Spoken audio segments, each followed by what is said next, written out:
Este é o 8º live webinar do Rotary Clube de Albergaria Velha. Sejam bem-vindos a esta plataforma digital. Como já anunciado, e com certeza já estão a visualizar o nosso auditório, que algum deles já nos vai sendo fiel. Hoje, naturalmente, despertará algum interesse, até porque vamos ter connosco dois grandes jornalistas. Dizia eu que este 8º live webinar do Rotary Clube de Albergaria vai começar, não sem que antes eu queira cumprimentar, antes de mais, e perdoem-me todo o restante auditório, mas cumprimentar antes de mais todos os companheiros do Rotary Clube de Albergaria Velha, promotor deste webinar, mas também todos os outros clubes rotários. O nosso tema de hoje é jornalismo, o ventilador da democracia.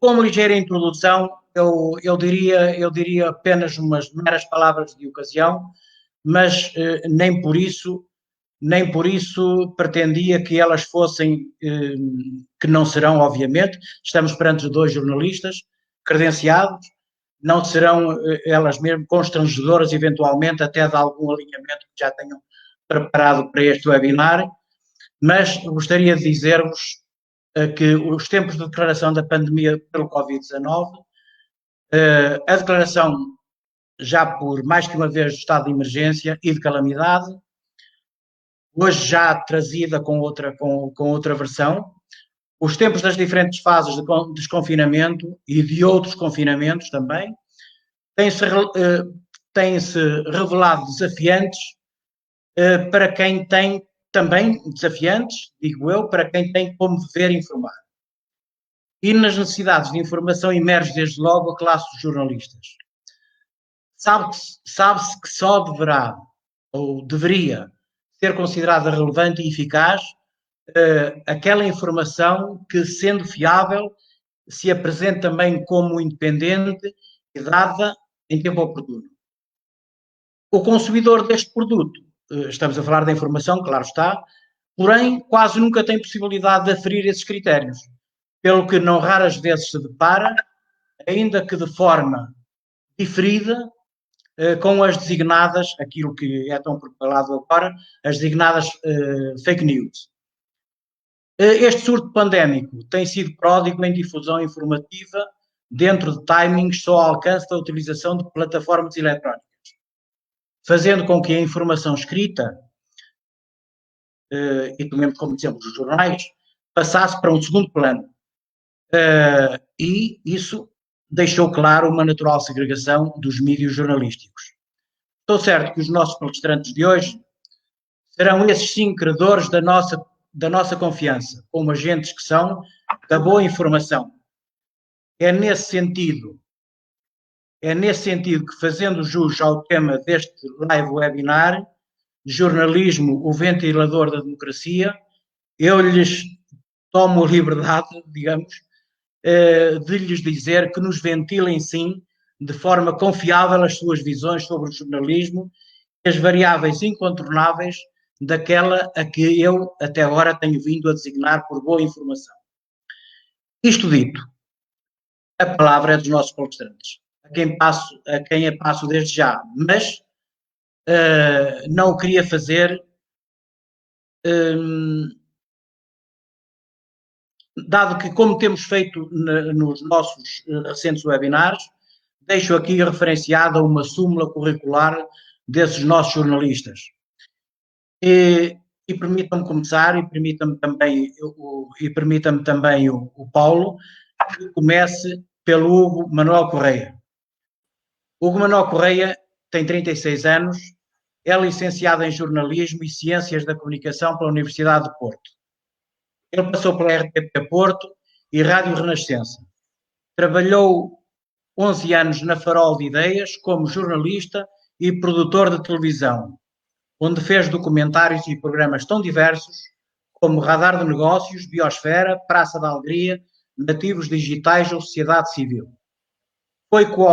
foi autor e coordenador do concurso Azul ou Branco do Porto Canal. Ele é atualmente subdiretor da Global Media Play, estúdio de produção vídeo da Global Media Group e do canal de vídeo online V Digital.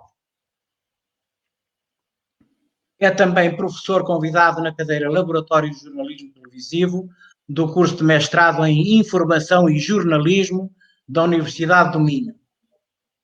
E dito isto de forma tão sintética, eu pedia autorização ao nosso jornalista Hugo Manuel Correia que aguentasse mais um bocadinho na sua palestra, porque eu de imediato iria passar já a apresentar o nosso segundo palestrante, o grande jornalista também, Paulo Pena. E falando dele, também ao nível de uma súmula curricular, podia dizer que nasceu em Lisboa em 1973 e é jornalista de formação. Estudou em Lisboa e Washington, foi editor da revista Visão e repórter sénior do Jornal Público e do Diário de Notícias. Atualmente, escreve no Jornal Público e integra o projeto europeu Investigate Europe. Foi distinguido com o Prémio Gazeta, Revelação em Jornalismo, o Prémio Jornalismo Económico, o Prémio Gazeta de Jornalismo e o Prémio de Reportagem Carlos Cáceres Monteiro.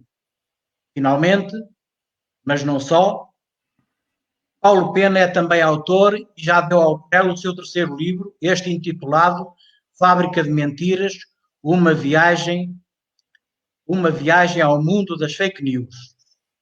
Penso que agora sim, que apresentei os dois. Não vou roubar mais tempo a este live webinar. Vou dar já a palavra ao nosso primeiro palestrante, que penso que vai ser o Hugo Correia. Hugo Correia, verdade? É verdade. Muito bem. Bem-vindo, Hugo. Obrigado pela tua presença desde já e aproveito para também dar os mesmos agradecimentos ao Paulo Pena. Muito gosto em ter-vos cá com o Rotary Clube da Albergaria à Velha, mas não só. Pelas informações que temos, todo o feedback vai no sentido que este vai ser um grande webinar e então tem a palavra. Muito obrigado. Muito obrigado eu, antes de mais, Agnello, pelo vosso amável convite e permita-me também dizer que é bom saber que estas associações e estas iniciativas estão atentas à realidade em que vivemos e que decidiram, de facto, e viram nesta questão do jornalismo como ventilador da democracia, como um bom pretexto para estarmos aqui neste serão de hoje a discutir temas que são absolutamente pertinentes nos tempos que estamos a viver. Aliás, eu diria que esta imagem deste tema, jornalismo ventilador da democracia, foi um pouco aqui decidido entre nós os três, mas mais do que um ventilador da democracia, o jornalismo foi sem dúvida um ventilador em tempos de pandemia, porque sem esta informação rigorosa, validada e simplificada para ser perceptível por toda a gente, certamente o resultado da primeira fase desta pandemia e do confinamento não teria sido tão satisfatório. E aqui a pertinência de discutirmos esta questão parte precisamente porque este ventilador está em crise. Temos cada vez menos bons ventiladores ligados à corrente e a funcionar bem. E se de facto estes ventiladores desaparecem, é a democracia que deixa de funcionar. Ora, eu vou começar a sessão de hoje. É óbvio que isto não é é difícil não termos o olhar de quem nos está a ver, como normalmente teríamos numa plateia, mas eu normalmente faço, no fundo, lanço a questão a todos vocês, que normalmente lanço aos meus alunos no início de cada semestre e logo na primeira aula, que é refletirmos um pouco naquilo que é a missão do jornalismo e, neste caso, a missão do jornalista. Isto porque é muito importante termos sempre em mente aquilo que são os elementos do jornalismo e aquilo que, de facto, justifica a nossa razão de ser e o trabalho que temos que fazer todos os dias. E, de facto, a missão do jornalismo passa por vários objetivos. É, desde logo, produzir informação útil para o dia-a-dia dos cidadãos, de quem nos vê na televisão, de quem nos ouve na rádio, de quem nos lê na imprensa. Informação que nos ajuda a tomar decisões sensatas no dia-a-dia. E aqui estamos a dizer coisas tão simples como a informação da meteorologia ajuda-nos a decidir que no dia a seguir temos que levar um guarda-chuva ou ter que estarmos melhor resguardados. Mas também é a informação que nos ajuda a perceber que pode ser ou não uma boa altura para fazer um determinado investimento ou em último reduto, quando vamos votar, em quem é que vamos votar, depois de estarmos devidamente informados sobre as propostas que todas as cores políticas têm a fazer. Ora, claro está que o jornalismo também tem um modelo de negócio, também tem como objetivo fazer dinheiro, como é óbvio, dentro destes constrangimentos, deste enquadramento que é a profissão. O jornalismo também produz conteúdos que nos entretêm, nomeadamente quando queremos saber informações sobre os artistas que seguimos, saber qual é o cartaz cultural das cidades onde vivemos. E, por fim, e talvez the last but not least, o jornalismo tem também por missão fazer investigação e ser o cão de guarda da democracia e um vigilante atento a todos os abusos de poder. Agora, feita esta introdução, era importante também perceber, e antes de entrarmos a fundo naquilo que foi a pandemia durante estes 3, 4 meses, e que continua a dominar as nossas vidas, tentarmos perceber onde é que os portugueses vão encontrar informação relevante e credível, e como é que fazem as suas escolhas. E aqui, antes de entrarmos no ar, estava a comentar com o Paulo e com o Agnello e com a restante equipa aqui da organização, de que esta sessão acontece, curiosamente, pouco depois do lançamento de um curioso estudo da Reuters Digital, é o Reuters Digital News Report 2020, sobre a Europa por inteiro, mas com dados de Portugal, e eu vou trazer aqui para a discussão alguns dados deste relatório que nos permitem, de facto, depois também ter uma visão crítica desta questão. E algumas das conclusões que este relatório acaba por emitir é que o ecrã da televisão continua a ser rei. Grande parte do tempo para consumo de informação e de conteúdos é todo ele passado no grande ecrã que temos em casa. As rádios e os jornais fazem o seu trabalho, como é óbvio, mas têm aqui um desafio muito grande para continuarem a ser relevantes numa altura em que já, basicamente, o paradigma já é praticamente todo ele digital. E agora, apresento-vos aqui um gráfico que basicamente nos demonstra... no fundo, é um retrato do tempo dedicado e investido para as principais marcas de mídia nacionais. E peço-vos para reterem aqui este dado. O tempo investido e este dado do consumo de televisão, rádio e imprensa não é sinónimo de credibilidade e de confiança nas notícias, mas já lá vamos.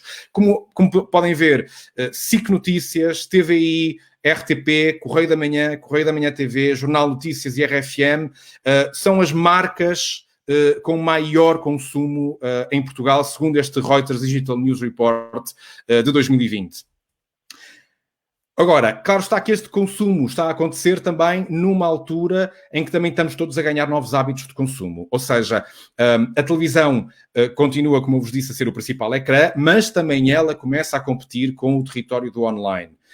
Até porque a televisão ainda, apesar das máquinas do tempo que nos permitem viajar para trás e ainda não nos permitem andar para a frente, mas o facto de ainda ser um meio linear tem os seus constrangimentos, e a informação online é acessível de forma não linear e conseguimos aceder à informação de forma muito mais fácil. E como é óbvio, e como já de alguma forma já estava a dizer um pouco no início desta apresentação, a imprensa está neste momento, a imprensa escrita, a enfrentar maiores dificuldades, embora ela já esteja no online, mas a verdade é que não está a conseguir convencer os públicos a pagarem pela informação online, e com as quedas das receitas publicitárias isto comporta uma ameaça grande à sustentabilidade da imprensa. Olhando agora, e ainda com dados do Reuters Digital News Report, percebemos, no fundo, aqui a geografia dos principais meios onde as pessoas encontram notícias. E aqui, pessoas, público português. Como veem aqui, há uma linha descendente de imprensa que está tendencialmente a perder terreno ao longo dos últimos 5 anos. O Facebook, a meio da tabela, acaba por cerca de entre 50% a 68% dos portugueses encontram cada vez mais e consomem cada vez mais informação nesta rede social. A televisão está, como podem ver, taco a taco a competir com o online. E aqui o online inclui não só os órgãos de comunicação social, as páginas online dos nossos jornais e das nossas televisões, mas também inclui as redes sociais. Isto é acompanhado também com uma mudança de hábitos. Ou seja, feitas as contas, de há cerca de 15, 14 anos para cá, Se nós em 2005 ou 2006 nos dissessem que íamos ter um ecrã mágico escuro dentro do nosso bolso que nos permitiria ver televisão, consumir notícias e ao mesmo tempo também falar ao telemóvel e mandar mensagens, provavelmente não iríamos acreditar. Mas a verdade é que os smartphones estão a tomar o lugar de cimeiro, são reis como plataformas de acesso a notícias em suporte digital. E aqui, neste gráfico, podemos ver facilmente que os tablets têm uma posição contínua que há de estar ali à volta dos 20 e poucos %, mas os computadores desktop, que era a nossa principal janela para a internet, estão a perder terreno para estes telemóveis, smartphones de elevadíssima qualidade, com ligações de banda larga, e estamos agora também aí no dialbar do 5G, que nos vai abrir aqui janelas imensas de oportunidades, e é nestes telemóveis que dedilhamos a informação que conseguimos diariamente. Agora, qual é a relação dos portugueses com a informação que consomem? Segundo este relatório da Reuters Digital News Report, 56% dos portugueses confiam nas notícias em geral. 43% confiam nas notícias que encontram nos motores de busca. E apenas 28% confiam nas notícias que encontram nas redes sociais. E aqui é algo que até a imprensa tem acompanhado muito nos últimos tempos, e sobretudo durante a pandemia isso sentiu-se muito, que há cada vez mais algum receio por parte do público ao lidar com a informação que vem das redes sociais. Já começa a existir aqui, o público português já está a despertar um bocadinho para aquilo que são as informações falaciosas, as fake news, as fábricas de mentiras de que o Paulo Pena vos vai falar um bocadinho mais à frente. Agora, é curioso notar que Portugal é dos países que mais confia no jornalismo, embora, vamos ver mais à frente, não é dos países mais dispostos a pagar pelo jornalismo que consome, nomeadamente no território digital. E segundo este relatório da Reuters Digital News Report, uma das explicações para, de alguma forma, existir também, ao mesmo tempo, um certo declínio lento, mas progressivo, para com a informação. Isto poderá-se explicar um pouco também com as mudanças que ocorreram nas últimas eleições, que se traduziram com a entrada de partidos como o Chega na Assembleia da República, que de alguma forma veio contribuir para uma mudança no ambiente político mais polarizado, e isto tem claramente um impacto nas redações, que têm que estar naturalmente muito mais despertas para fazer fact-checking às declarações políticas polémicas veiculadas pelo Twitter, pelas redes sociais, e as redações têm que assumir uma atitude à defesa, porque realmente têm que validar todas estas informações para não nos deixarmos enredar pelas estratégias populistas. Agora, há pouco eu falava-vos dos meios de comunicação social mais procurados e agora volto-vos a tentar pedir-vos para recordarem desse gráfico, porque neste temos um panorama diferente. Aqui estamos a ver um ranking da Reuters Digital News Report sobre os níveis de confiança das marcas de média em Portugal. E aqui, no topo, temos RTP e SIC Notícias empatadas, com cerca de 80% da população, ou seja, 80% das pessoas inquiridas confiam na RTP e na SIC, e apenas 5,42% no caso da RTP e 6% não confiam na SIC Notícias. Depois há aqui uma posição neutral, mas se formos acompanhar aqui esta tabela de alto a baixo, vamos vendo que para o fim da linha temos órgãos de comunicação online, eminentemente online, no meu caso do Notícias ao Minuto, do Sapo, e em último lugar temos o jornal português mais tabloide, o Correio da Manhã. E isto também nos permite ter já um olhar de qual é o tipo de leitura crítica que a população portuguesa faz dos média que consome.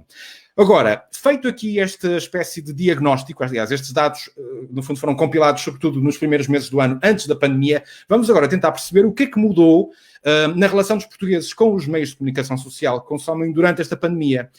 E aqui vou socorrer-me de um outro estudo, este realizado pela Marktest e pelo Grupo M, e este data de abril de 2020, deste ano, e basicamente o que se registou, não foi bem uma verdade lá para Alice, mas foi algo previsível e que todos nós sentimos. Houve um maior aumento na procura dos portugueses pela informação.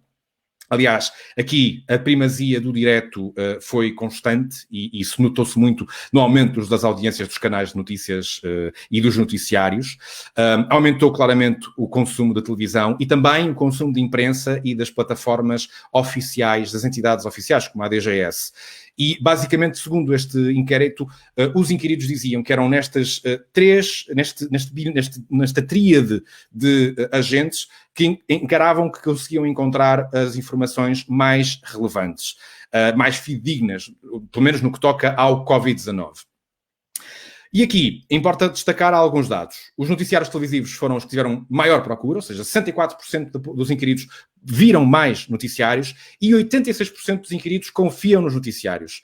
46% dos portugueses procuraram as fontes oficiais e governamentais, como vos estava a dizer, com um nível de confiança na ordem dos 57%, e os programas de debate estão aqui em terceiro lugar, com uma procura de 23% e um nível de confiança de 44%. Agora, vamos ao reverso da medalha, que são as redes sociais. Onde os gatinhos proliferam, mas que, embora sejam muito procuradas, 53% dos portugueses terão procurado redes sociais, apenas 5% dos inquiridos confiam na informação partilhada nas redes sociais. E aqui é curioso que estes 5% estão 1% abaixo daquilo que é a credibilidade que a família e os amigos têm para o consumidor de notícias. Por isso, isto já aqui revela alguma maturidade e algum espírito crítico dos consumidores, do público português, para com este universo das redes sociais. Agora, falámos da relação dos portugueses com o jornalismo, agora era importante percebermos também como é que os próprios jornalistas se relacionaram com as entidades, com as fontes e, sobretudo, também com este universo da pandemia. E aqui partilho-vos também um estudo muito recente que foi realizado pela Universidade do Minho, em parceria também com a Universidade do Porto, através do Sintesis, e basicamente são as principais conclusões de um inquérito realizado a jornalistas com cargos de coordenação e diretores de informação de vários órgãos de comunicação social em Portugal, de norte a sul do país. E desde logo, aliás, uma das representantes deste estudo foi a professora Felisbela Lopes, da Universidade do Minho.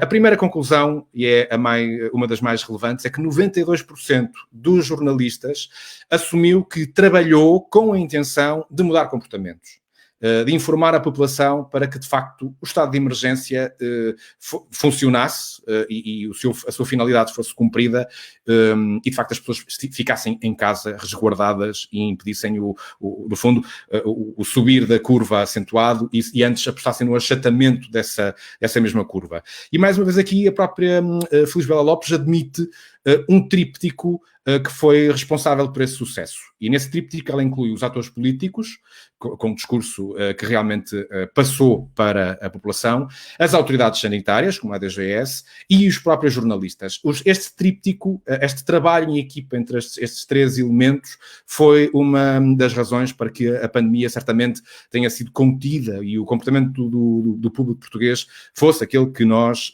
sentimos. Caso contrário, o confinamento não teria tido o mesmo resultado. Curioso está também que neste inquérito 87% dos jornalistas referiram que sentiram um aumento enorme nas fake news.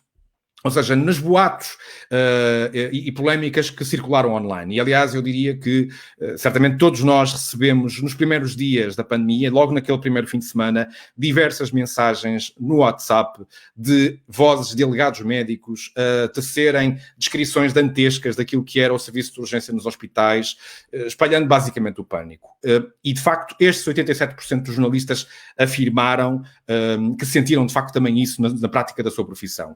Sendo que também o trabalho de verificação terá sido ainda mais acrescido graças a esta questão da proliferação de fake news. Ora, e aqui Felisbela Lopes também faz aqui uma ressalva interessante que importa sublinhar, que é, numa época e na altura, no início desta pandemia, a DGS foi muito atacada por isso, porque não tinha uma maneira rápida e ágil de disponibilizar informação validada, e ela faz essa constatação, que é numa altura em que comunicamos ao minuto, a comunicação de saúde não pode ser feita pontualmente, à hora de almoço, em conferências de imprensa, porque, pronto, lá está, a informação que é consumida ao minuto, dedilhada nestes ecrãs, à partida, a comunicação de saúde tem que começar a ser pensada assim, dessa forma. E claro está que as redações, durante esta fase, recorreram muito a fontes oficiais, precisamente a cientistas, a médicos, para validarem temáticas que são complexas e com as quais os jornalistas não estão habituados a lidar. E aqui há que haver alguma humildade académica, também por parte de quem faz jornalismo todos os dias, e percebermos que são essas fontes que nos podem ajudar a discernir os factos no meio da neblina, que é toda a confusão em volta nesta pandemia. Agora, falámos de como é que as pessoas se relacionam normalmente com a informação em Portugal, vimos como é que os jornalistas lidaram também com a pandemia e como é que fizeram o seu trabalho de serviço público.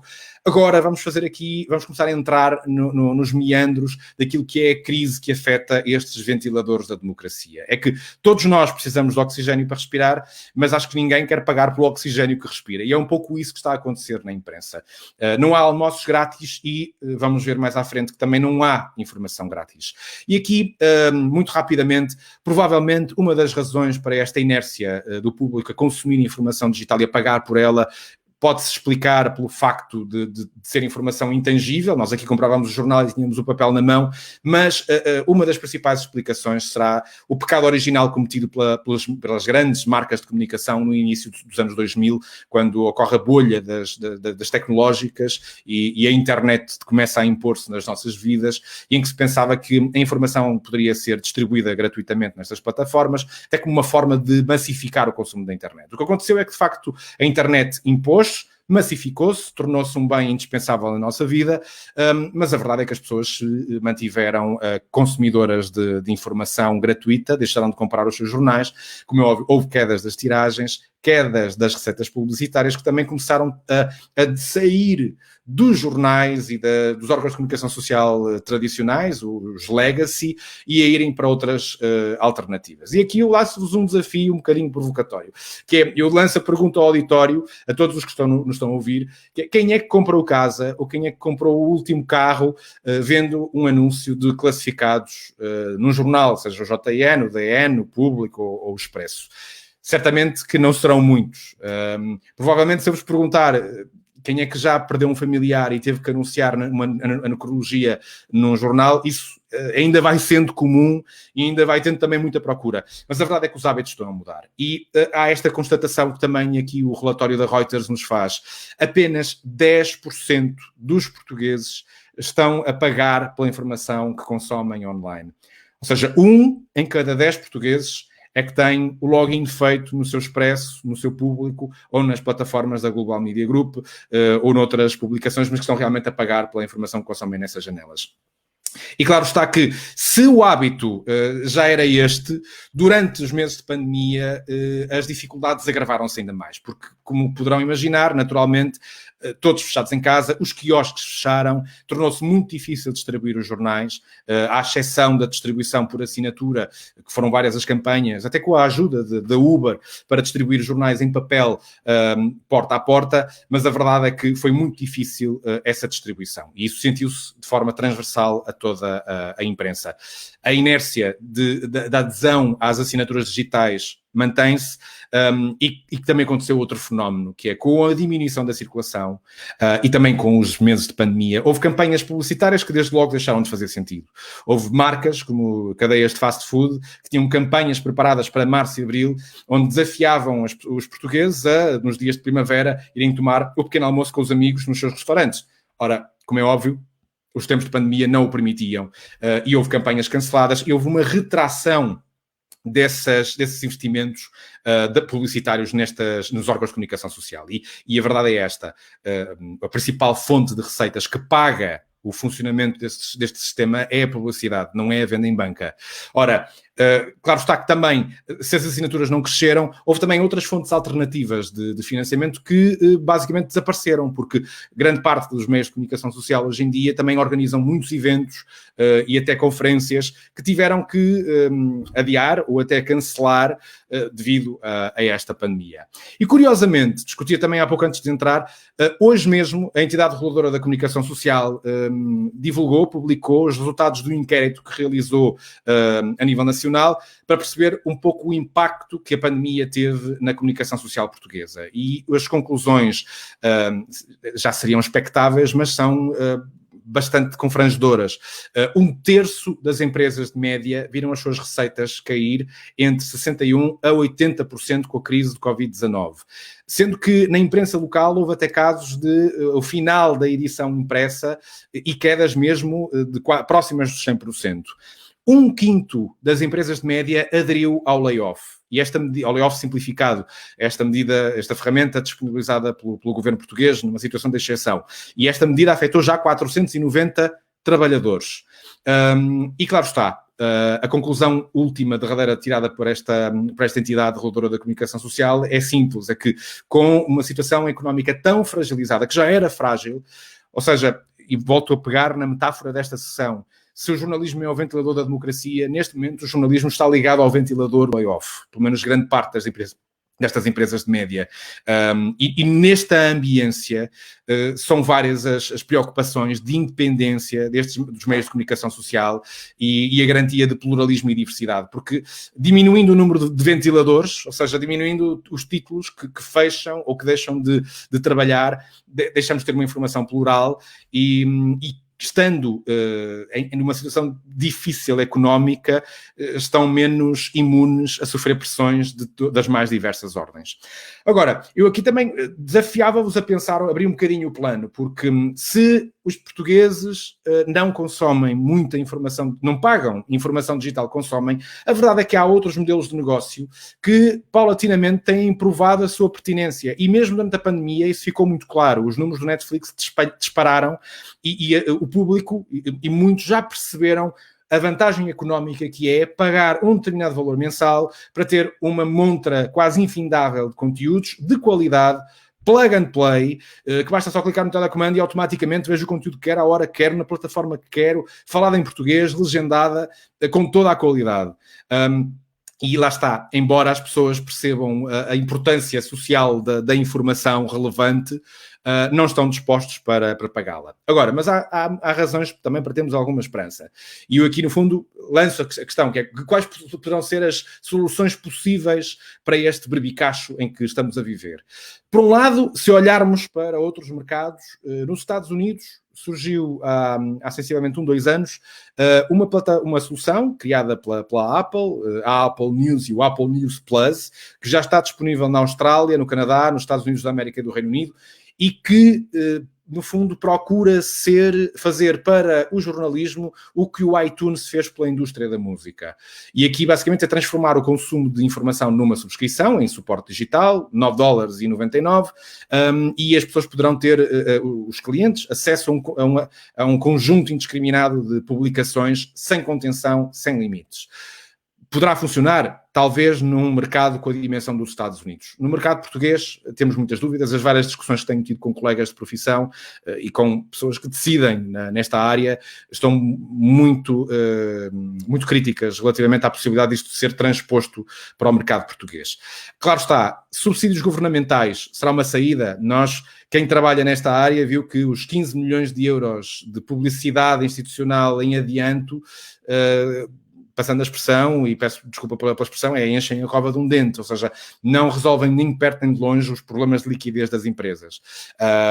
E a verdade é esta, que embora neste momento o Serviço Público de Televisão e de Rádio é o único que é realmente financiado por todos nós, com uma taxa cobrada na fatura da EDP, mas toda a imprensa, a RTP e a RDP sozinhas não conseguem fazer serviço público, ou seja, a pluralidade da informação é um bem público e é importante que essa pluralidade seja assegurada, porque para todos os efeitos o conjunto de órgãos de comunicação social, no seu todo, que fazem realmente um trabalho de equipa que funciona como uma apólice de vida da democracia.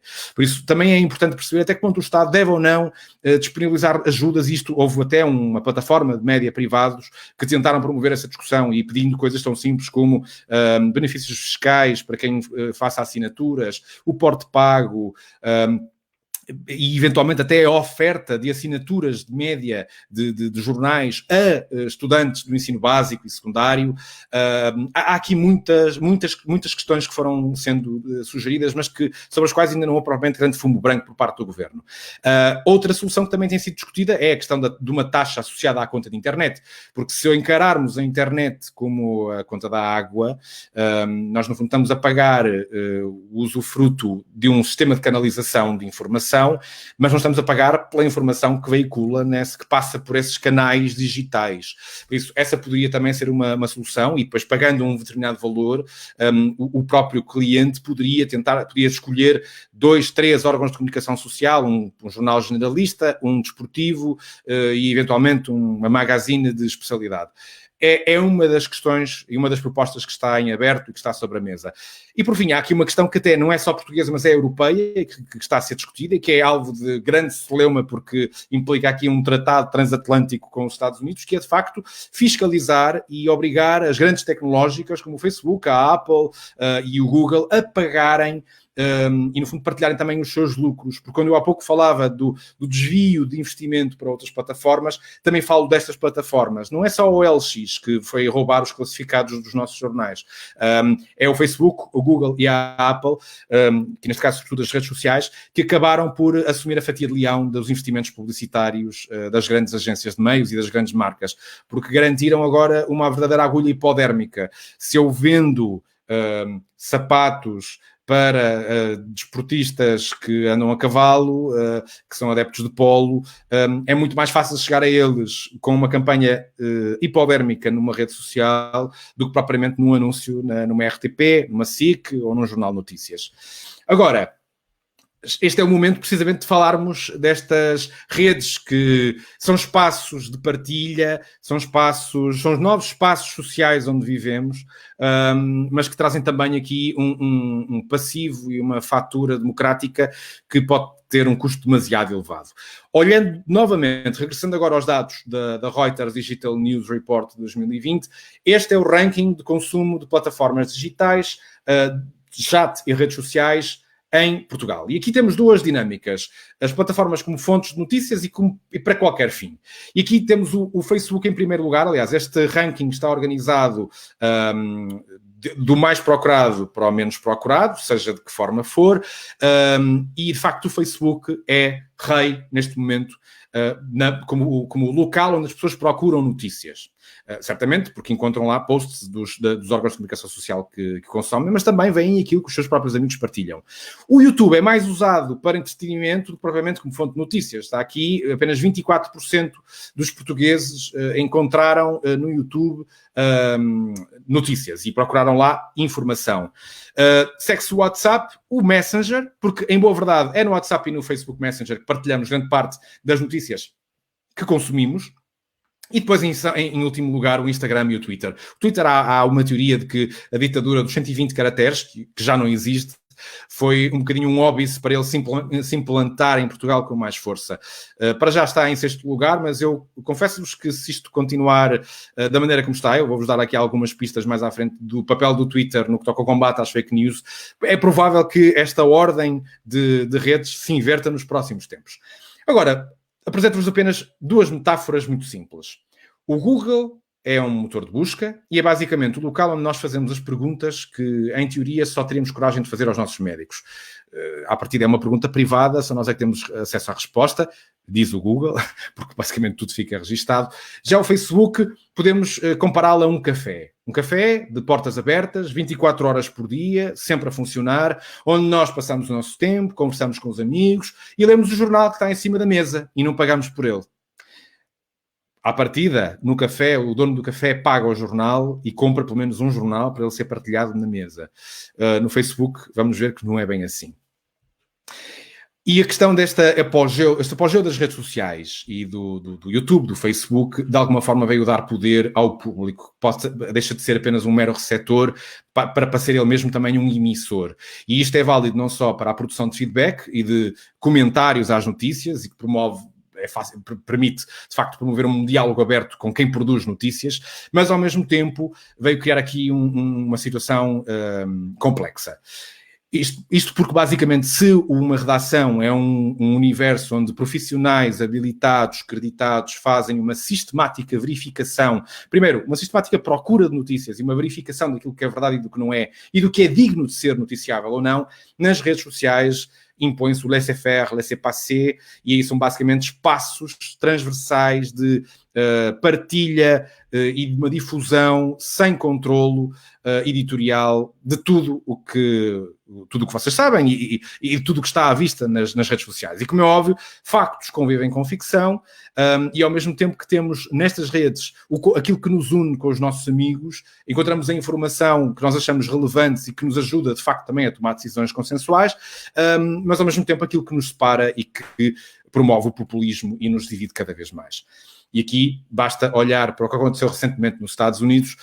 O Twitter tomou a iniciativa de colocar rédeas no seu presidente dos Estados Unidos, não elimina o que ele publica, simplesmente coloca um pequeno alerta de que esta informação incita ao ódio ou não está diante com as especificações da nossa rede social, e tenho aqui um link para ver a notícia verdadeira que contradiz o que o Presidente está aqui a dizer. Isto é válido para o Presidente como para vários outros utilizadores, porque o Twitter está realmente empenhado em lutar e ser parte ativa da solução desta questão da disseminação da desinformação. Claro que Donald Trump não gostou, aliás, ameaçou imediatamente, um bocadinho com pólvora seca, que iria criar um pacote legislativo para controlar esta situação. Uma opinião que não é partilhada pelo Mark Zuckerberg. E isto está, aliás, e também na sequência deste movimento Black Lives Matter, ele está a ser atacado de dentro e de fora. Tem havido um movimento de grandes e de executivos e funcionários do Facebook que se estão a demitir e a despedir-se porque não querem estar do lado errado da história e não concordam com a atitude do Mark Zuckerberg, que diz que o Facebook não é um editor, é apenas um espaço. O dono do café, supostamente, não vai andar a controlar se aquilo que o seu cliente está a dizer ao cliente do lado se é verdade ou não. Essa é a atitude do Facebook e a verdade é que há marcas que já estão a tomar uma atitude de boicote à publicidade que compravam ao Facebook. E talvez aqui, e vamos ser honestos e vamos pôr um bocadinho o cinismo de parte, a verdade é que quando os cifrões deixarem de aparecer, talvez aqui a estratégia desta rede social possa realmente mudar. E agora convido-vos a ver este vídeo, que é um vídeo chocante, que foi ostensivamente partilhado nas redes sociais, um helicóptero a largar cadáveres sobre uma praia de Acapulco, no México. Esta notícia não é notícia, é um vídeo de um teste de paraquedistas na Rússia, se não estou em erro. Foi até abordado recentemente no Polígrafo SIC, daí estar aqui neste exemplo. E, de facto, num tempo em que um vídeo como este, com a legenda errada, nos permite criar uma interpretação errónea da realidade, com todas as implicações que isso implica, importa perceber como é que nós nos podemos defender, enquanto as redes sociais não tomam essa atitude, como é que nós próprios podemos estar melhor artilhados para discernir o trigo do joio e olhar apenas para a verdade, e vamos também tentar perceber como é que podemos salvar o jornalismo das fake news. E aqui a grande questão chama-se educação para os média e literacia mediática.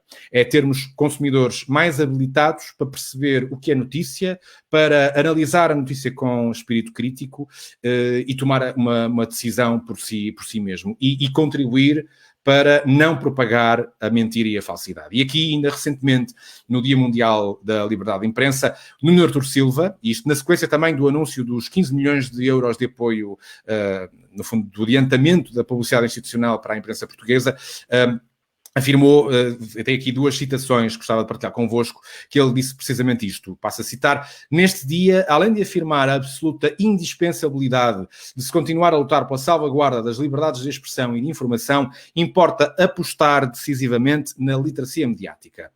E o que é que literacia mediática quer dizer? Já vos disse um bocadinho, é basicamente o domínio de um conjunto de saberes e de competências que permitam aos cidadãos saber procurar, guardar, arrumar, partilhar, citar, tratar e avaliar a informação pertinente, atendendo também à credibilidade das fontes.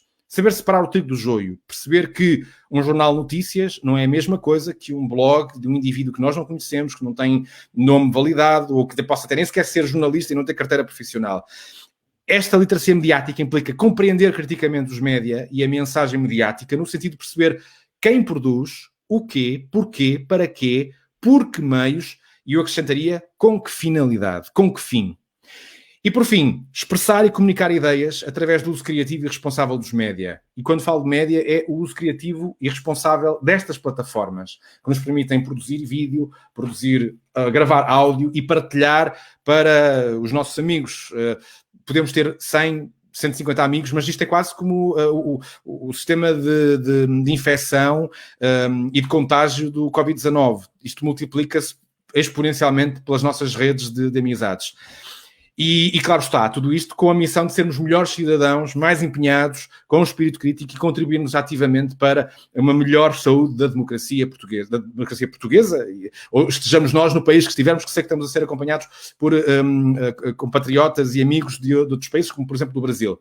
E aqui volto a trazer o Twitter à discussão, porque ainda recentemente foi anunciada uma versão beta de uma funcionalidade que o Twitter vai permitir, que é basicamente pense duas vezes antes de partilhar. Isto basicamente, sempre que alguém quiser fazer o retweet de um link, de um artigo que não leu, o Twitter vai fazer questão de lançar esse reminder, esse lembrete. Então, mas vai partilhar sem ler? Pense bem antes de carregar no forward. E dito isto, estou mesmo na reta final, não quero fazer perder muito mais tempo, mas no campo da literacia mediática, a verdade é que não estamos muito mal posicionados no contexto europeu. Segundo o Índice Europeu de Literacia Mediática, nós estamos no cluster 2, ao lado de Luxemburgo, em 15º lugar, abaixo de Espanha, é certo, mas acima de França ou de Itália. E este ranking, basicamente, registra aqui uma tendência interessante, que é países do noroeste da Europa apresentam maior capacidade de resiliência, quanto ao impacto das notícias falsas, e o mesmo não se registra nos países dos Balcãs, que estarão mais vulneráveis, no fundo, a alguma manipulação motivada por estas fake news.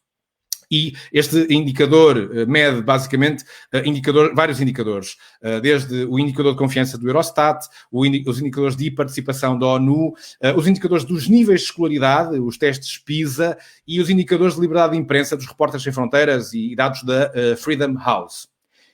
E agora, convido-vos a ver um anúncio, que eu acho que é uma boa síntese para introduzir agora ao Paulo, que vai falar sobre a Fábrica de Mentiras. Peço a vossa atenção, acho que é um anúncio que reflete bem tudo o que eu vos falei um pouco aqui en passant nestes últimos 25, 30 minutos, e que de facto, às vezes uma imagem vale mais que 1000 palavras, e está tudo aqui. Ora, vejam com atenção.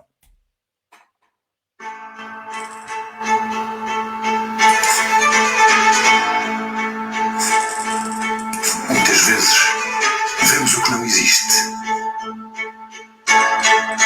Outras vezes escolhemos apenas um meio, quando pode haver outro. E outro.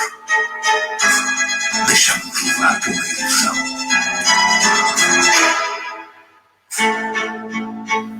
E pela confusão. Nem tudo é o que parece. Prefiro sempre jornalismo.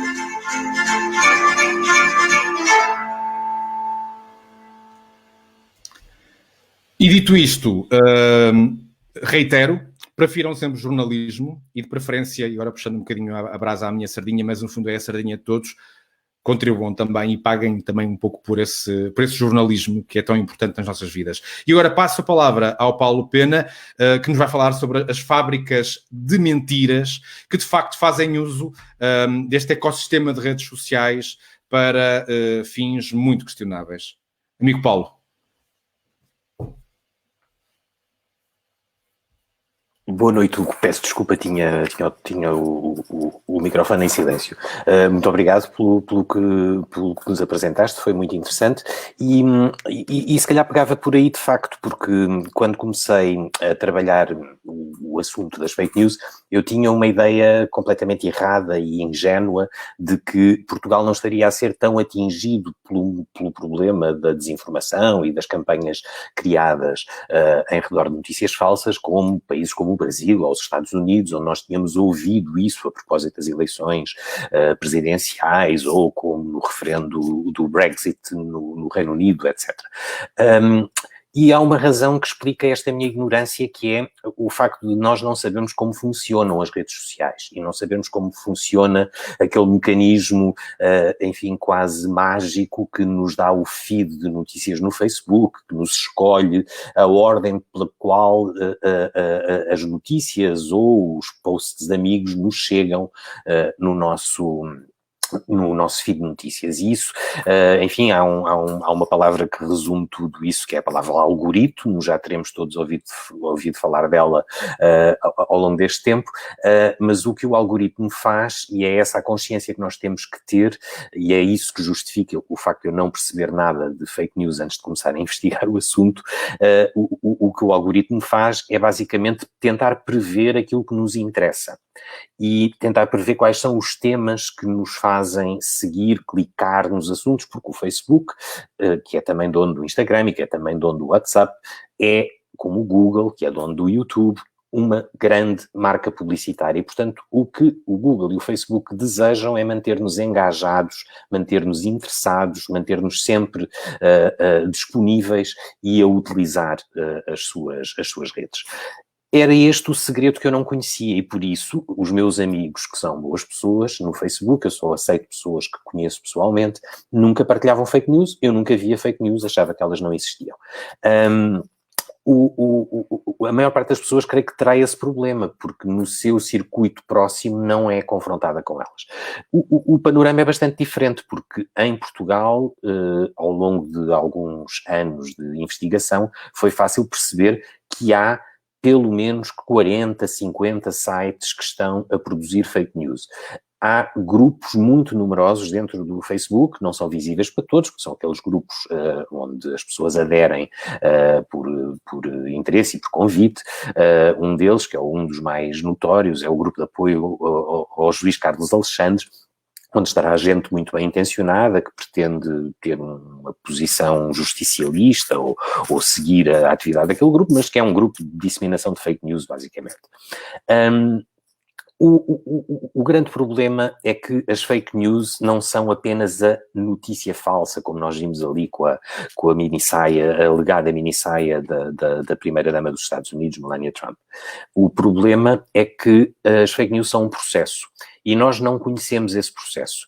As fake news são criadas por alguém com o objetivo de criar uma manipulação da opinião pública.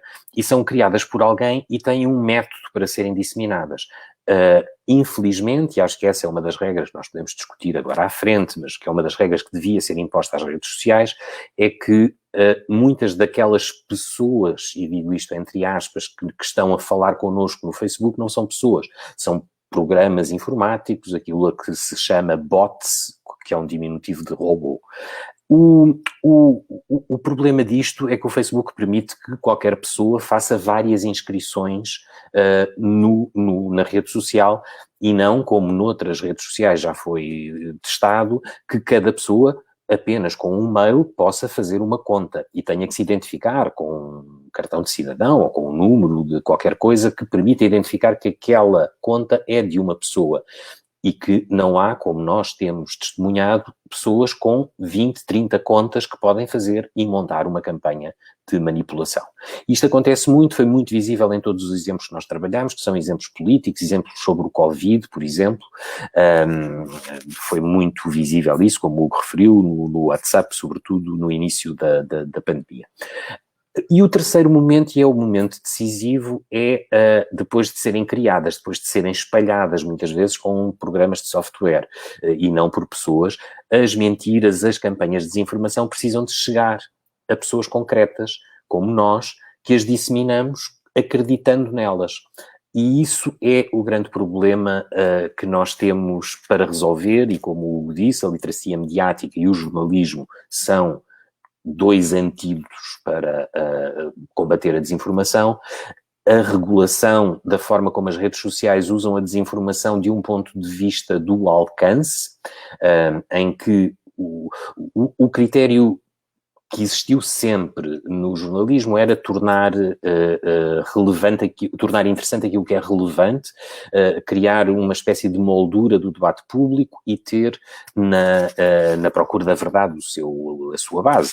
O jornalismo queria dar factos verificados às pessoas para que elas próprias depois tomassem as decisões que queriam.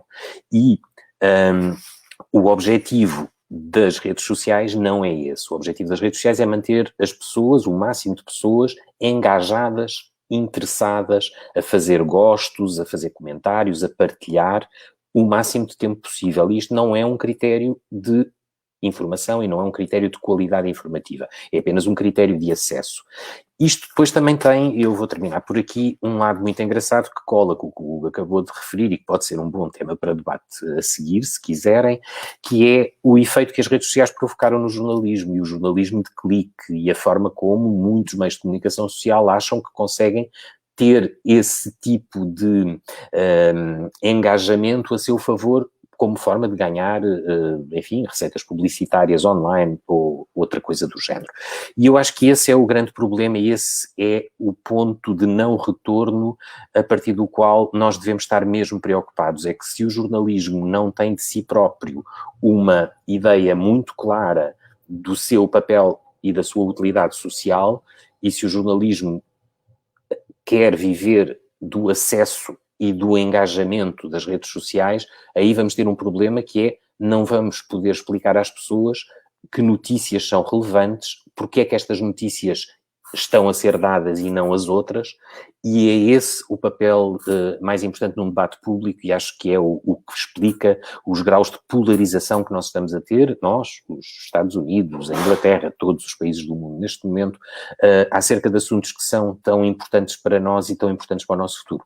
Mas muito obrigado mais uma vez pelo convite e agora ficamos disponíveis para perguntas ou para um debate. Muito bem, muito obrigado. Muito obrigado aos dois, muito obrigado Hugo Correia, muito obrigado Paulo Pena.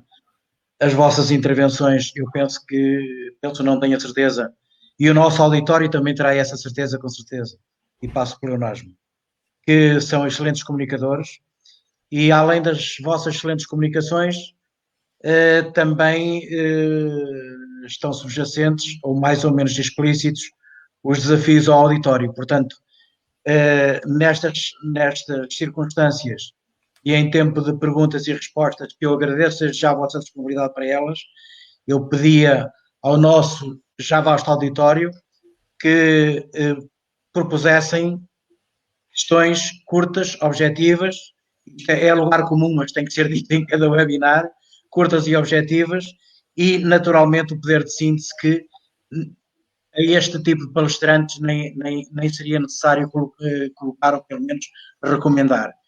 Portanto, está aberto ao auditório e muito obrigado pela vossa disponibilidade também para estarem disponíveis para esse mesmo auditório em termos de algumas perguntas que queiram surgir.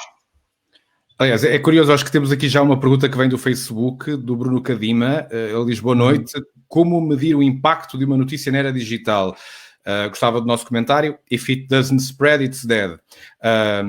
Não será necessariamente sempre assim, mas a verdade é que hoje o impacto é muito medido pelo engagement, não é, Paulo? Ou seja, muito pelo número de partilhas, pelo número de cliques, e eu estava há pouco a ouvir o Paulo e estava-me a ocorrer aqui duas ideias que dão que pensar, que é, por um lado, é o jornalismo socorrer-se das armas das redes sociais e aí desvirtuar-se, não é? Ou seja, a ditadura do clickbait, em que basicamente há aqui um duplo engano. Primeiro estamos a enganar o nosso leitor, em que lhe damos um cheirinho de algo que não é bem aquilo que ele depois vai encontrar. E ele vai se sentir defraudado e virar as costas e provavelmente não voltará a olhar para nós com a mesma atenção que teria visto uma semana antes disso acontecer.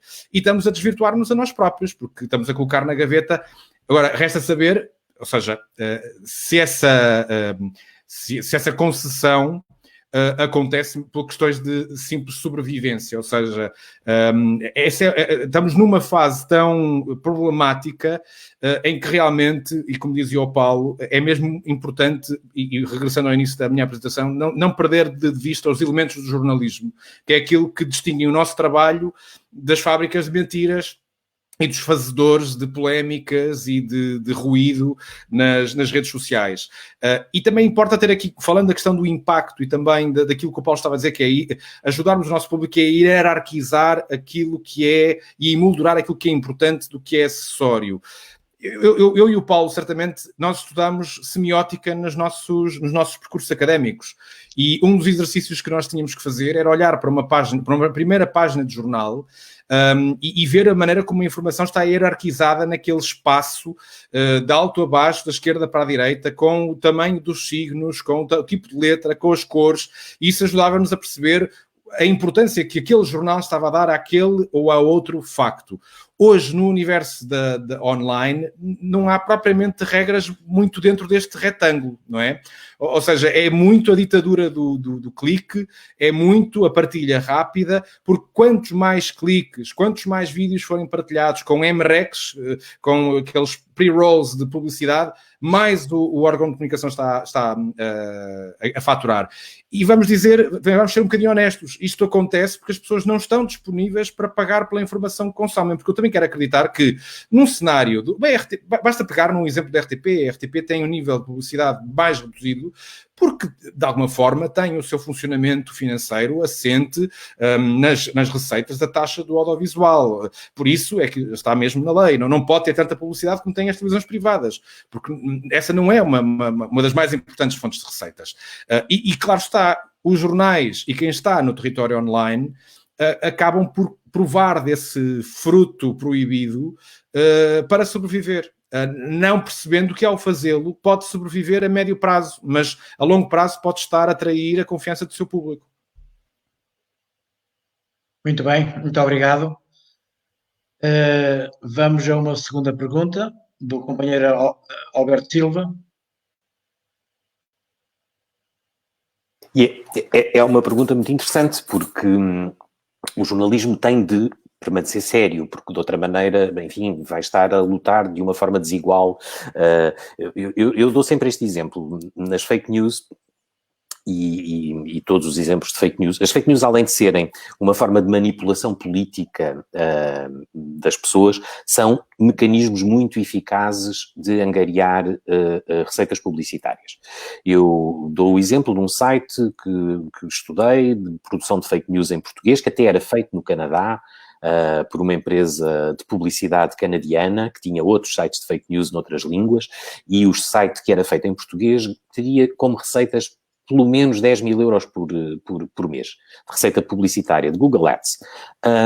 10 mil euros por mês para pagar uma pessoa que lá esteja a fazer, enfim, fake news, é uma receita ao nível a que nenhum jornal em Portugal vai conseguir ter. Se o público, que tem 100 e tal jornalistas, tivesse 10 mil euros de receita por cada trabalho de cada jornalista, o público não teria nenhum problema financeiro e estaria ótimo. Ou qualquer outro jornal, qualquer outro meio de comunicação social.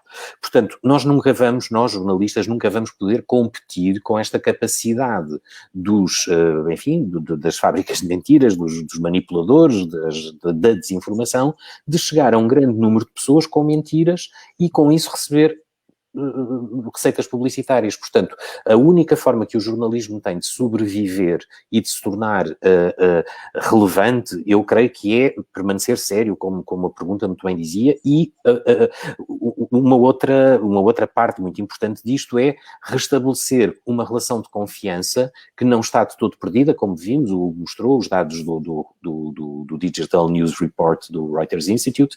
Há ainda em Portugal é o país da Europa, Portugal e a Finlândia, são os dois países com mais confiança nos média tradicionais e nos meios de comunicação social. E isso é muito importante para nós jornalistas percebermos como devemos manter essa confiança e como devemos fazê-la crescer, até de uma maneira muito otimista. Eu sou um otimista nessas coisas e acho que devemos fazê-la crescer. E devemos fazê-la crescer precisamente explicando o que é a nossa linha vermelha, o que é que nós não vamos fazer para tentar ter receitas, e isso é muito importante neste debate. Paulo, eu acrescentaria aqui só uma ideia, que é, e a questão também é um pouco nesse sentido, que é como é que nós poderemos comunicar com aquelas pessoas que só querem, já estão demasiado viradas só para um lado da história. Aqui, e isso é um mal destes tempos, que é o risco do cinismo. E é muito complicado para nós, jornalistas, mostrarmos os dois lados da história. De facto, há alguém que nem sequer acredita no facto. E isso, aliás, basta olhar para o que aconteceu com o escândalo Cambridge Analytica, onde uma pequena percentagem, não foi preciso manipular toda a gente para manipular umas eleições, bastou manipular uma franja dos chamados, qual era a palavra certa, os suscetíveis, não é? Ou seja, os indecisos, bastou apostar naquela franja estratégica com um determinado tipo de bolha de leitura da realidade para fazer um targeting hipodérmico de mensagens que os faria mobilizar e votar nas eleições. Basta agora faço aqui apenas uma pequena side story. Uma familiar minha tem família no Brasil, em conversa com uma amiga, perguntando, então, mas como é que está aí a pandemia a acontecer? E do lado lá a amiga disse-lhe, pandemia, não há pandemia nenhuma. E ela, mas e tu e os corpos que estão a ser enterrados? Não, dentro dos caixões está pedra. Ou seja, quando estamos diante deste nível de negação da evidência, negação da realidade, e quando também temos às vezes um sistema político que quer corroer e esboroar a credibilidade do jornalismo, o desafio que é fazer jornalismo responsável com efeito pertinente na nossa realidade é cada vez mais complicado.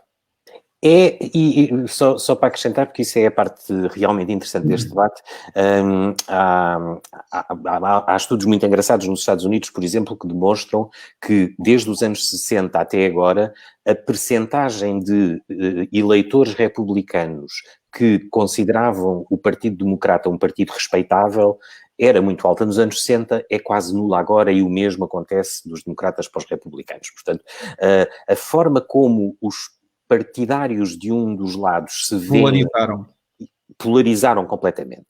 Isso é um efeito óbvio daquilo que eu tentei explicar assim muito resumidamente antes, o efeito óbvio da escolha da informação que nós próprios fazemos ditar pelo algoritmo do Facebook. Falo do Facebook, 6 milhões de contas em Portugal, é longe o mais dominante.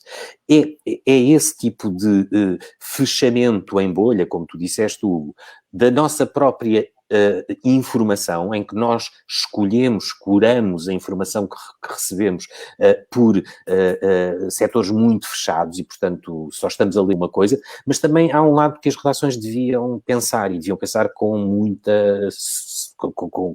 Com todas as forças que tiverem para o fazer, é que nós, jornalistas, também estamos a vender cada vez mais uma ideia de ansiedade permanente informativa.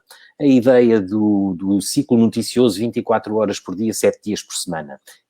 Isso é uma coisa que é mais uma estratégia comercial de televisões por cabo do que propriamente uma realidade com que as pessoas vivam. Todos nós sabemos que vivemos sem 24 horas de informação 7 dias por semana, porque a informação é precisamente aquela que nós escolhemos e só damos atenção àquilo que escolhemos e não vamos dar atenção a tudo.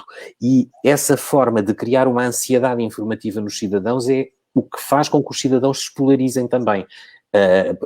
Aqui não há respostas unívocas, são as duas coisas ao mesmo tempo, a forma como nós consumimos a informação e a forma como a informação nos chega. E eu acho que isso era uma coisa muito importante a ser discutida pelas redações.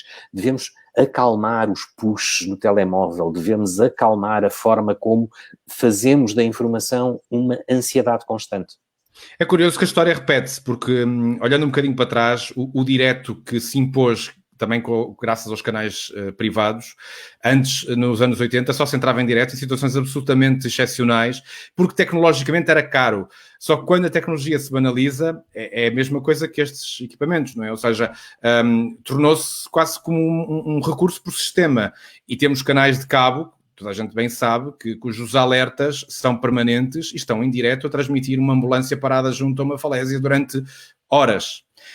Agora, esta questão da bolha, e como bem dizias, é absolutamente pertinente, porque isto é algo que ameaça a nossa própria estabilidade social, porque Se todos nós vivemos dentro desta bolha que é criada por estes algoritmos, que nos permitem potenciar o consumo e o contacto perante mensagens publicitárias que estão targeted, estão dirigidas a cada um de nós, com os nossos padrões de consumo, isto vai fazer com que cada um de nós entre num loop e não vamos ver além daquilo que esta bolha digital nos permite mostrar. E isto o que é que vai permitir? O que é que vai fazer? Maior polarização e cada vez menos tolerância a lidar com o outro e a discutir com o outro. O que trará por arrasto um grande problema de empatia. Quando até aqui o jornalismo e a visão generalista da informação, mais uma vez, era mostrar a realidade de uma maneira o mais completa possível perante os constrangimentos de meios, de espaço disponível no jornal, seja papel, seja tempo de antena na rádio ou na televisão, e o objetivo era esse. Era, no fundo, criar essa imagem global. E no meio dessa globalidade, eu, ao ouvir coisas que até não me interessariam tanto, aprendi algo novo e podia tomar posição. Desta forma, podemos estar a tornar-nos uma sociedade distópica, de facto, em que cada um vive no seu mundo e nesse aspecto, o regime democrático deixa de ser o regime mais sensato, porque cada um só olha para o seu quintal. Muito bem, muito obrigado. Mais uma pergunta, muito obrigado aos dois. Mais uma pergunta, desta vez da nossa companheira Patrícia Valente. Ainda bem que é sucintazinha, não é? Será para os dois.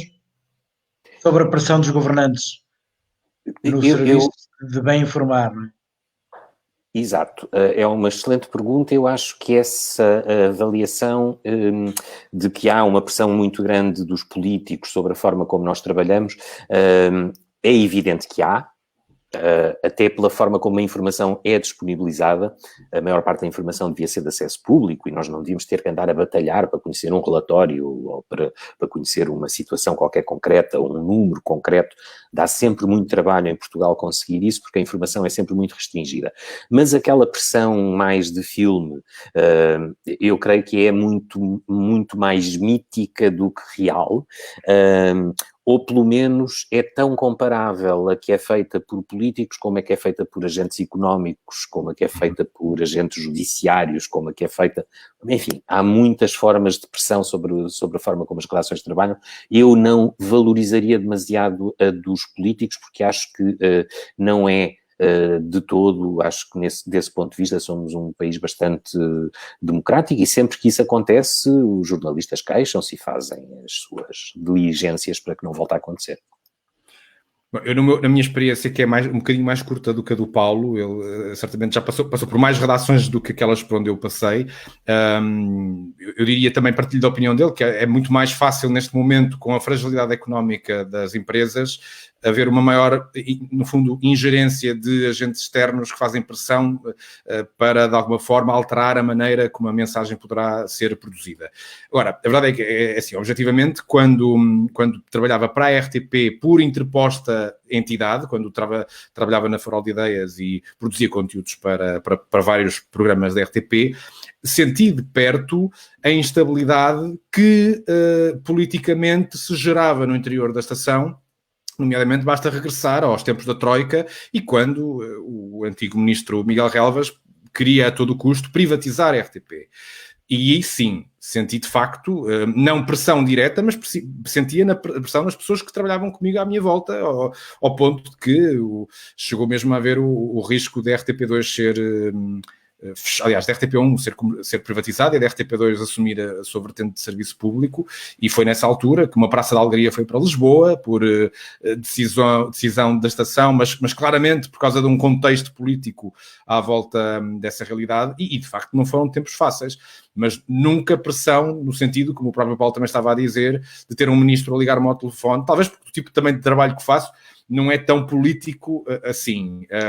Mas não me parece, nunca tive essa situação de alguém me telefonar e dizer o artigo que fizeste está tendencioso ou não devias ter dito aquilo. Não. É um bocadinho mito, como dizia o Paulo. Muito bem. Muito obrigado. Mais uma pergunta de João Vítor Oliveira, nosso companheiro João Vítor. Ora bem, gostaria de saber, o Hugo, como vê o limite entre certificar a informação e controlar a informação.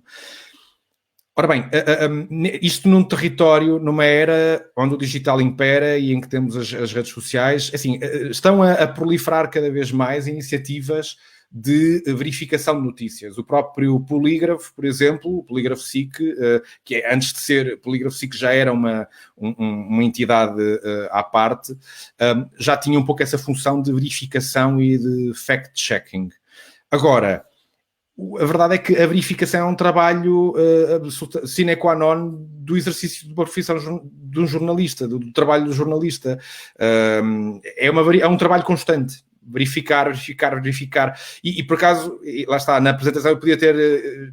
havia muito mais que podia dizer, porque hoje em dia é muito mais fácil apanhar um mentiroso do que um coxo, passando a expressão, mas é muito fácil sermos enganados. Basta pensar no facto de usarmos uma fotografia. Aliás, isso aconteceu na pandemia e basta olhar para trás.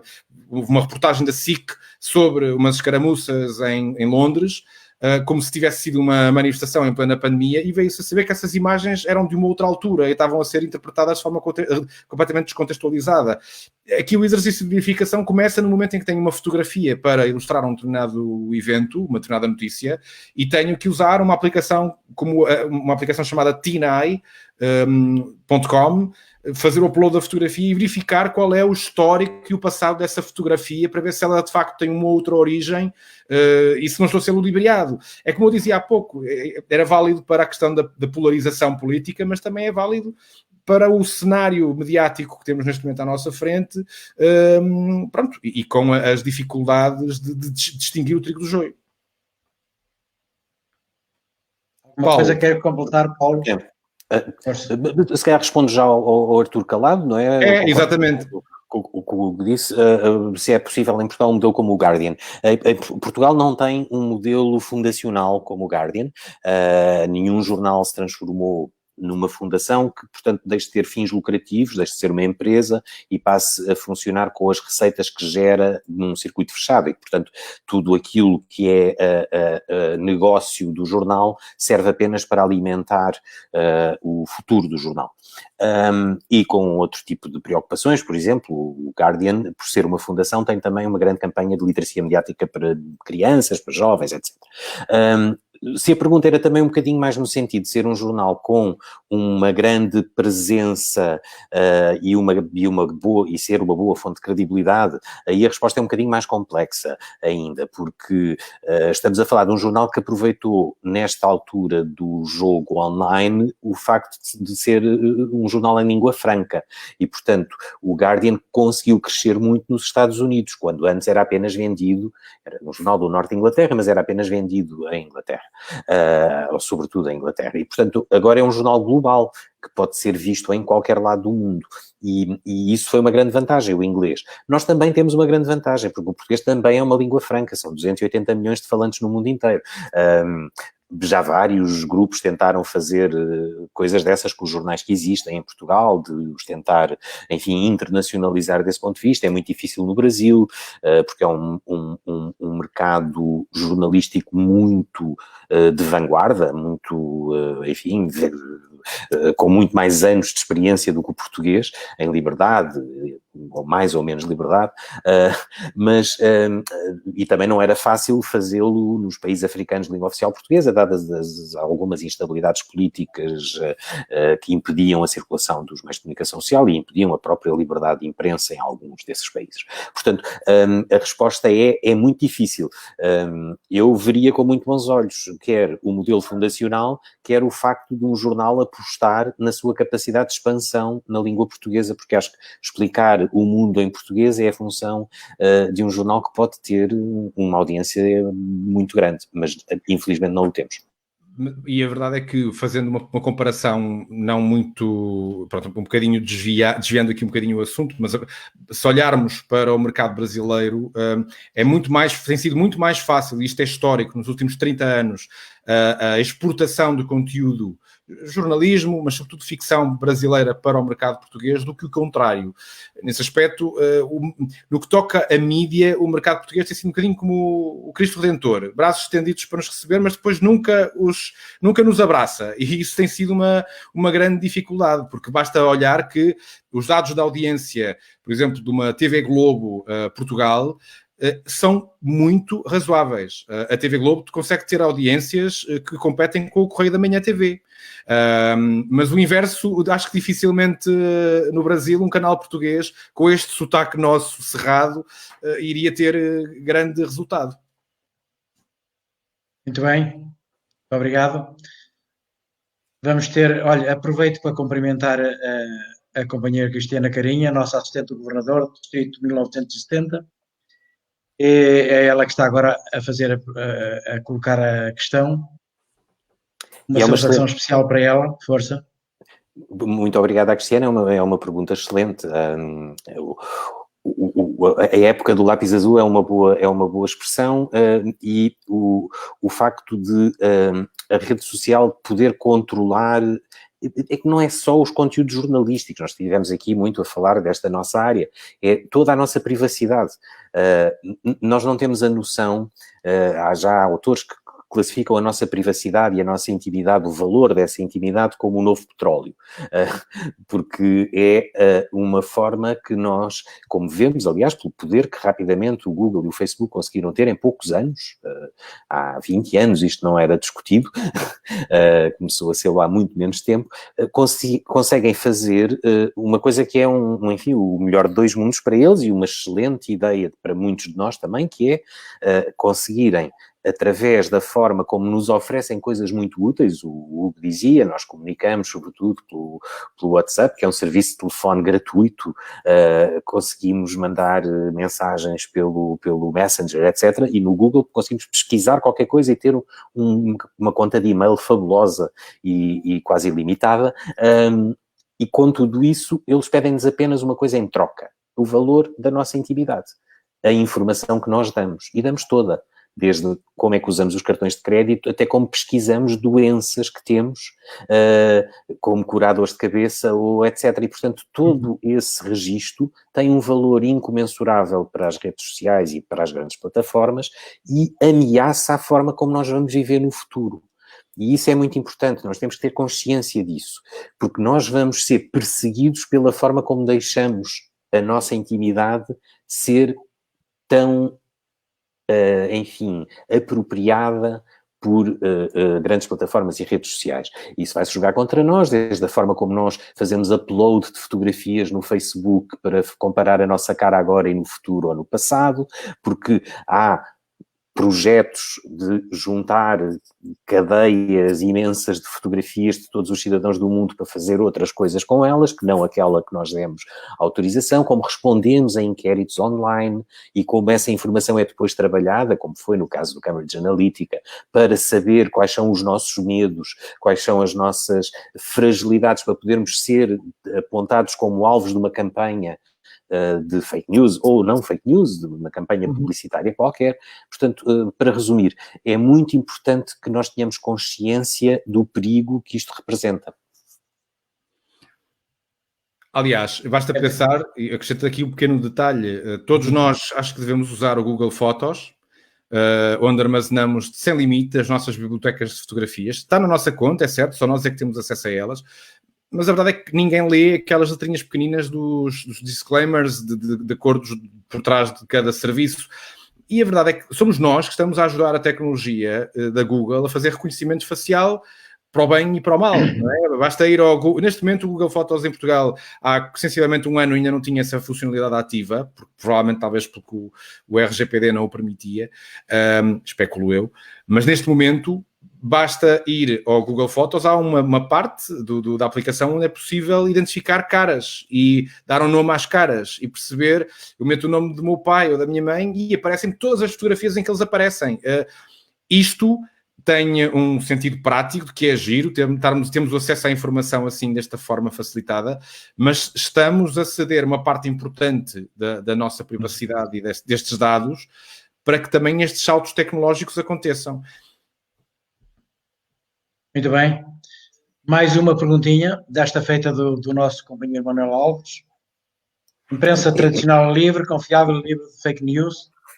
Será que as pessoas realmente sentem que têm um comunicado social isento? Diga, Paulo. Não, Agnella, obrigado. É a pergunta que eu gosto mais, é a pergunta que me fazem mais nos debates sobre fake news, que é, então, muito bem, as fake news são terríveis, mas e a comunicação social que temos é ótima? Não, não é. E a pergunta é muito, leva-me a dirigir uma resposta rápida enfim, aceitando o repto de dizer que a nossa comunicação social devia ser muito melhor. Mas para isso, eu acho que, e a resposta para continuar a ser provocadora também tem que ter esse lado, é que para a comunicação social ser melhor, os leitores têm que ser melhores e têm que ser mais. E é muito importante que haja essa tensão entre as pessoas que compram e são exigentes com os meios de comunicação social e que não deixam que eles matem o engenheiro Ribeiro Teles só porque se esqueceram de telefonar para saber se era verdade ou mentira ou que estavam a publicar. Um exemplo, ou que dimitam uma ministra que não se demitiu, ou que, enfim, várias coisas que aconteceram recentemente na nossa comunicação social. É muito importante para haver esse controle rígido sobre a forma como os meios de comunicação social trabalham, é indispensável que haja leitores preocupados, céticos, exigentes e que comprem os meios de comunicação social, porque caso contrário a comunicação social vai ser cada vez pior. Paulo, eu acrescentaria só uma questão, que é, não há imunidade às fake news, porque todos nós podemos ser facilmente embarretados. E tudo isso estas fábricas são tão perfeccionistas na maneira como preparam as suas mensagens, que até o mais atento e crítico e cínico jornalista pode ser facilmente enganado. E importa agora aqui também não esquecer o outro reverso da medalha, que é, nós estamos a exigir às nossas redações um nível de atenção e de blindagem às fake news, e o que nós temos, precisamente por causa deste empobrecimento gradativo e cada vez mais crítico das nossas empresas de média, temos equipas cada vez mais depauperadas, despedimento de jornalistas, com multitasking, estamos a perder memória das nossas redações, memória essa que ajudaria provavelmente a evitar lapsos como esse que estavas a dizer do arquiteto Ribeiro Teles. Ou seja, estamos a entrar... O Covid-19 tornou-se a tempestade perfeita. Porque basicamente o doente já estava doente e agora está realmente quase com um batimento cardíaco muito linear e ligado ao ventilador. E não vamos ter aqui, no fundo, uma fé vã de que vamos ter todos muita boa vontade e isto vai melhorar porque vamos ser todos muito profissionais. Não vai, porque este ciclo vicioso, enquanto ele não parar, enquanto não se arranjar uma solução que viabilize financeiramente também o funcionamento deste ecossistema mediático de produção de notícias, nós não vamos conseguir ter equipas, às vezes monoequipas, de duas pessoas sozinhas na redação, a terem que fazer informação de elevadíssima qualidade, às vezes fazer 5, 6, 7, 8 notícias por dia, sem capacidade de conseguir, de facto, fazer essa validação de qualidade e essa curadoria que é o que é suposto o jornalismo fazer-se. Por isso, estamos aqui, não sei se já perceberam, mas estamos a entrar é um buraco negro, em que estamos a aproximar-nos cada vez mais dessas trevas, e essas trevas deixam de iluminar a nossa vida, tanto do ponto de vista democrático como nas nossas redações. Mas não havendo aqui, eu acho que a origem, o momento eureka acontecerá, e essa é a pergunta do $1 milhão, é como é que vamos realmente pôr aqui isto a funcionar e pôr as empresas com maior saúde financeira. Só vai acontecer, de facto, se houver educação para os média, e isso também passa por aí, e as pessoas perceberem que é importante pagarem pela informação que consomem. Por caso contrário, haverá sempre um catch. Muito bem. Carlos Jorge Melo Goulart, nosso companheiro Goulart, também está a querer alguma informação adicional, ou pelo menos dirigida, relativamente à sua questão. E acho que é um... Diz. Não era isso mesmo. Aliás, vem mesmo na sequência do que estávamos a dizer. Exatamente. O Hugo descreveu, as redações adotaram, e sobretudo nos últimos poucos anos, estamos a falar de 4, 5 anos, adotaram um esquema de funcionamento quase contínuo, enfim, de cadência online rotineira, em que são produzidas dezenas, centenas, havia uma média de, enfim, 200 notícias por dia por meio de comunicação social em Portugal produzidas para o online.